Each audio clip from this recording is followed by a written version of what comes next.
భార్గవి.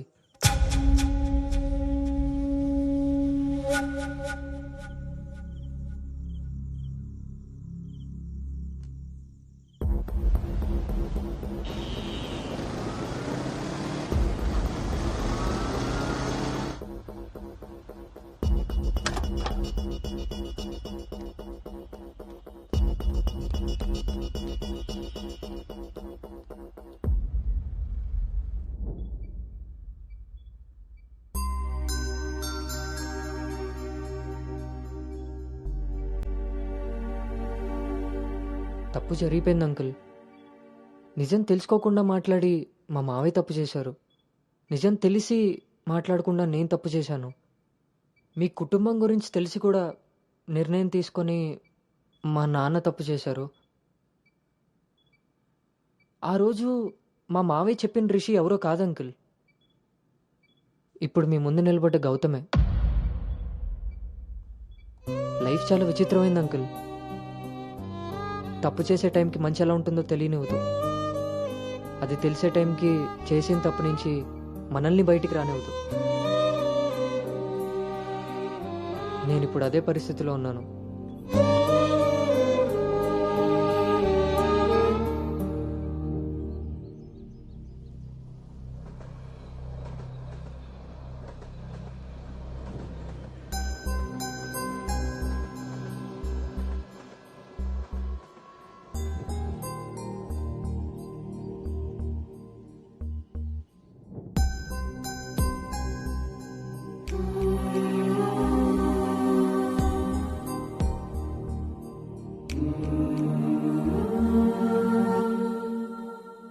అమ్మాయి విషయంలో తప్పు జరిగిందని తెలిసాక కోపాన్ని ఆపుకోలేకపోయాను.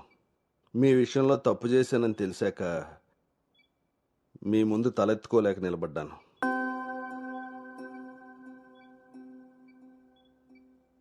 ఎదిగే పిల్లలకి స్వేచ్ఛనిచ్చే మనం మన పిల్లలు ఎదిగిపోయారన్న విషయం కూడా తల్లిదండ్రులుగా మనం గుర్తించగలగాలి. అయినా పెంపకం అంటే పిల్లలకి ఏమీ తెలియకుండా పెంచడం కాదు, వాళ్ళకన్నీ తెలియాలి. అందులో ఏది మంచో ఏది చెడో మనమే తెలియపరచాలి. పిల్లల విషయంలో తప్పు మన పెంపకం అయితే పొరపాటు వాళ్ళ ప్రయాణం.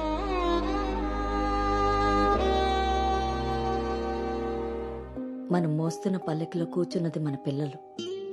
వాళ్ళు బాధ పెట్టారని దింపేయగలవా? మనం బాధపడ్డామని వాళ్ళని వదిలేయగలవా? మన జీవితం అంతం వరకు వాళ్ళని మోస్తూనే ఉంటాం. పిల్లలు కదా. మనం ఒకరినొకరు అర్థం చేసుకున్నాక ఇంకా కావాల్సింది కన్నీళ్లు కారణాలు కాదు.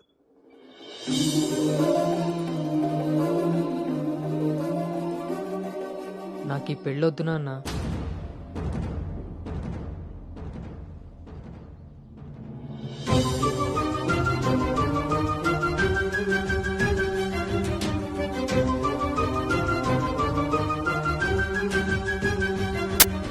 అసలు ఇది ఎలాంటి పెళ్ళమ్మా?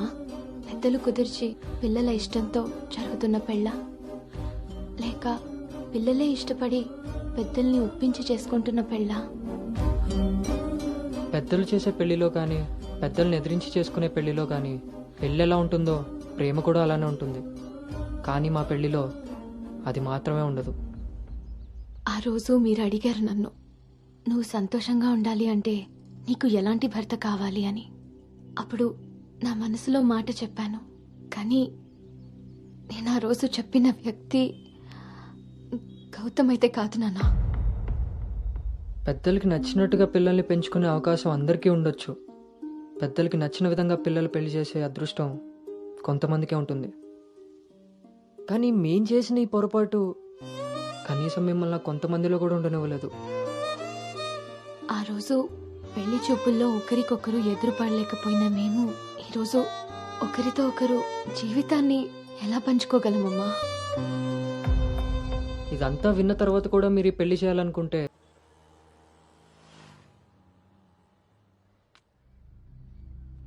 చిన్నతనం నుంచి నువ్వు నేను ఒకే ఊర్లో పెరిగాం. నిన్ను తాకిన గాలే నన్ను తాకింది, నువ్వు తాకిన నెలనే నేను తాకాను. మన పరిచయం విచిత్రం. మన ప్రయాణం ఇంకా విచిత్రం.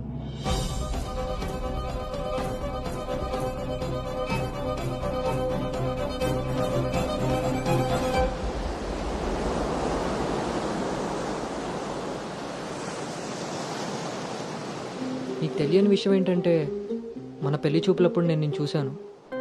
ఎవరితో అయితే అలాంటి రిలేషన్లో ఉన్నానో తననే పెళ్లి చేసుకోబోతున్నాననే టెన్షన్తో పారిపోయాను. తర్వాత మళ్ళీ కలవకూడదు, కనీసం ఎదురుపడకూడదు అనుకున్నాను.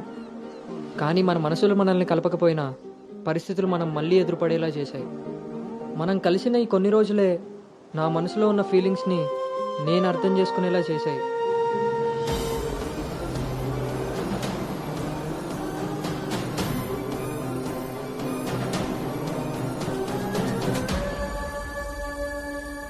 ప్రేమ అందంతోనూ ఐశ్వర్యంతోనూ పుడుతుందని తెలుసు, కానీ కేరింగ్ వల్ల కన్సోలింగ్ వల్ల పుడుతుందని నా విషయంలోనే తెలుసుకున్నాను.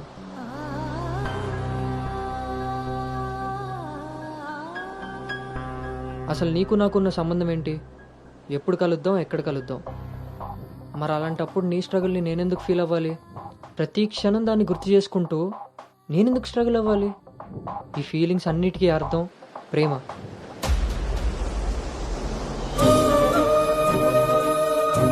ఆ విషయం చెప్తే నన్ను తప్పుగా చూసి దూరం చేస్తావేమో అన్న భయంతో చెప్పలేకపోయాను.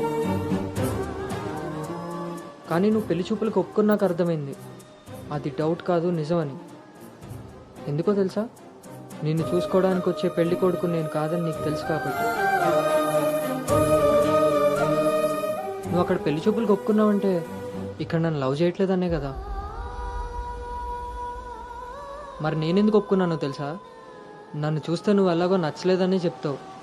ఆ మాట విని నా మనసు బాధపడుతుందని తెలిసినా మా నాన్న మాట కాదనకుండా వచ్చినందుకు కనీసం ఆయనైనా సంతోషపడతారని వస్తానన్నాను.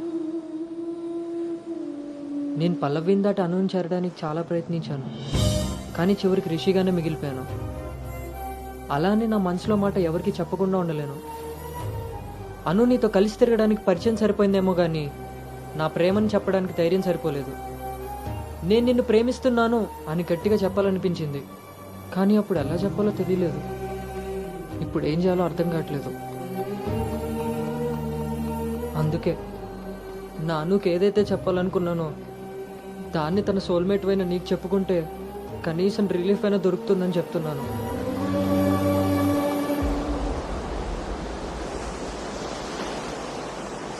I love you Anu. I love you Anu.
Gautam,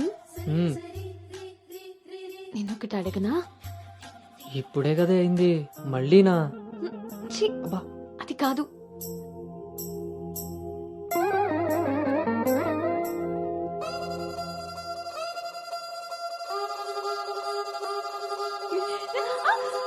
జాగ్రత్త.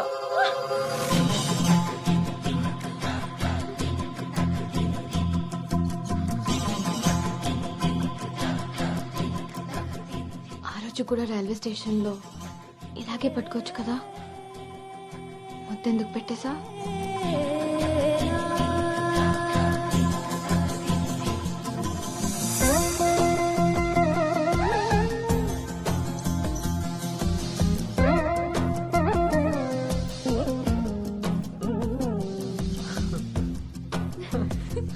గౌతమ్ ఆగు. అను అను ప్లీజే, ఇప్పుడు వద్దు. ఇప్పుడు కాక ఇంకెప్పుడు?